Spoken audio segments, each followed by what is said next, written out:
Ben ritrovati dalla redazione. L'iter della cabinovia a Trieste non si ferma. Il Ministero delle Infrastrutture e dei Trasporti ha accordato di avviare un'istruttoria diretta per trasformare il finanziamento PNRR in un finanziamento ordinario da destinare al progetto della cabinovia metropolitana. E quanto emerge dalla riunione tenutasi ieri pomeriggio tra il sindaco Roberto Di Piazza, i dirigenti Giulio Bernetti e Roberto Prodan, l'avvocato Vittorio Domenichelli e i rappresentanti dei dicasteri di infrastrutture e ambiente.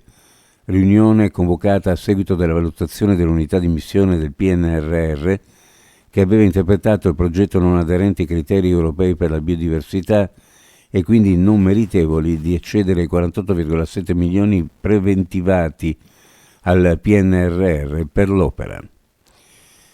Cronaca: ha fatto irruzione in casa dell'ex compagna e le ha devastato l'appartamento rompendo tutto come una furia, si legge nei carteggi giudiziari, ma il giovane che la procura ha messo sotto inchiesta dovrà rispondere anche di minacce di morte.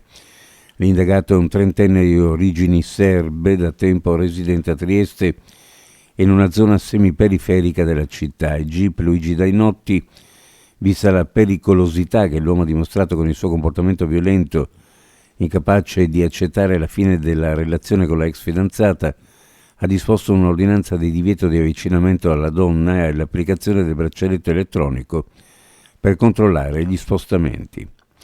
Nel fine settimana si procederà con l'ultimo collaudo, subito dopo ci sarà la riapertura al traffico, si avvia alla conclusione il cantiere per il rifacimento del cavalcavia autostradale di Sistiana, un'opera che ha impegnato per alcuni mesi FVG Strade e obbligato migliaia di automobilisti a deviazioni su strade secondarie in conseguenza della chiusura di 2 rampe di accesso alla A4, una situazione che si era rivelata particolarmente complessa nei mesi estivi caratterizzati dal flusso di turisti stranieri, la cui presenza si è aggiunta a quella del traffico tradizionale.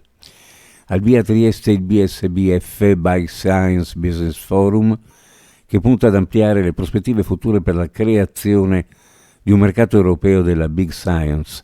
L'edizione 2024 si svolge per la prima volta in Italia con la partecipazione di circa 1000 delegati di 500 organizzazioni con 163 stand, 245 espositori, 14 padiglioni nazionali e 30 paesi presenti. Si è svolto un ampio approfondimento sull'idrogeno, sui possibili sviluppi tra innovazione e applicazioni nel mondo dell'imprenditoria. L'evento è ospitato fino al 4 ottobre al Generali Convention Center di Portovecchio, segue le precedenti edizioni di Copenaghen e Granada. Uno sguardo alle previsioni meteorologiche: cielo coperto con piogge in genere abbondanti, più intense e temporalesche sulla fascia orientale, dove sono possibili anche molto intense. Dal pomeriggio miglioramento in Carnia, nel Pordenonese, sulla costa vento da sud olibeccio da moderato a sostenuto con possibili mareggiate e acqua alta, in serata a Bora da moderata a sostenuta.